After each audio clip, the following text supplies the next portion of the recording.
বুড়িগঙ্গার তীরে গড়ে ওঠা ৪০০ বছরের পুরনো শহর আমাদের এই ঢাকা। এই শহরের অলিগলি আর রাস্তার মোড়ে মোড়ে লুকিয়ে আছে হাজারো ইতিহাস। আমরা প্রতিদিন যেসব এলাকার নাম মুখে আনি তার পেছনের গল্পগুলো কি আমরা জানি? অদ্ভুত সব নামের আড়ালে মিশে আছে ব্রিটিশ আমল থেকে শুরু করে মুঘল ঐতিহ্যের নানা নিদর্শন। আজ আমরা জানব ঢাকার চিরচেনা কিছু এলাকার নামকরণের রোমাঞ্চকর ইতিহাস। শুরুতেই আসা যাক ভূত নিয়ে আতঙ্কে থাকা ভূতের গলির কথায়। নাম শুনে গা ছমছম করলেও এর ইতিহাস কিন্তু ভিন্ন। এখানে এক সময় মিস্টার বুট নামে এক ব্রিটিশ ব্যক্তি বাস করতেন। তার নাম থেকেই এলাকাটি বুটের গলি হিসেবে পরিচিতি পায়, যা কালের বিবর্তনে মানুষের মুখে মুখে হয়ে গেছে ভূতের গলি।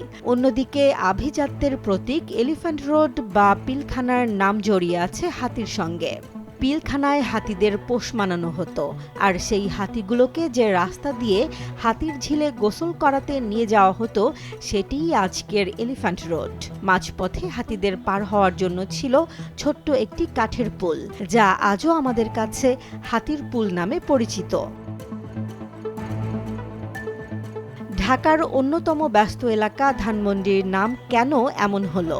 ইতিহাস বলে একসময় এখানে ধান ও অন্যান্য শস্য বিক্রির বিশাল এক হাট বসত।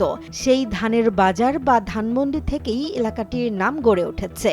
আবার অভিজাত এলাকা গ্যান্ডারিয়ার নামটি এসেছে ইংরেজি গ্র্যান্ড এরিয়া থেকে, যেখানে এককালে ঢাকার ধনী ও প্রভাবশালী ব্যক্তিরা বসবাস করতেন। একইভাবে ফার্মগেট এলাকাটি ছিল কৃষি গবেষণার একটি বিশাল খামার বা ফার্ম। সেই ফার্মের প্রধান প্রবেশদ্বার বা গেট থেকেই নাম হয়েছে ফার্মগেট। ঢাকার অনেক এলাকার নামের সাথে জড়িয়ে আছে বিশিষ্ট ব্যক্তিদের নাম। যেমন ইন্দিরা রোড কোনো নেত্রীর নামে নয়, বরং দ্বিজদাস বাবু নামের এক বিত্তশালীর বড় মেয়ে ইন্দিরার নামে নামকরণ করা হয়েছে। আবার কমিশনার মিস্টার ককরেলের নাম থেকে হয়েছে কাকরাইল। নওয়াব আহসানুল্লাহর মেয়ে পরিবানুর বাগান থেকে হয়েছে পরিবাগ।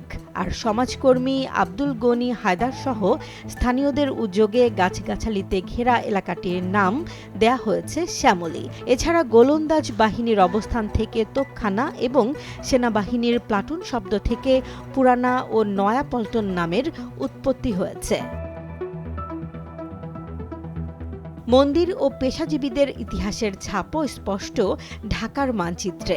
মহাকালী মন্দিরের নাম থেকে মহাখালী, গোপীনাথ জিউর মন্দির সংলগ্ন বাগান থেকে গোপীবাগ, আর রমনাথ বাবুর কালী মন্দির ও সংলগ্ন ফুলের বাগান থেকে সৃষ্টি হয়েছে আজকের রমনা পার্ক। পিছিয়ে নেই পেশাজীবীদের নামও, যেমন হুক্কার টিকা তৈরির কারিগরদের এলাকা থেকে টিকাটুলি, আর কাঠমিস্ত্রি বা সূত্রধরদের আধিক্য থেকে নামকরণ হয়েছে সূত্রাপুর।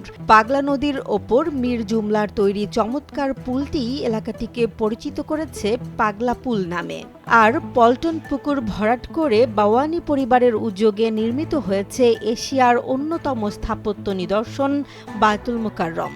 এভাবেই প্রতিটি নামের ভাজে ভাজে বেঁচে আছে আমাদের প্রাণের ঢাকা।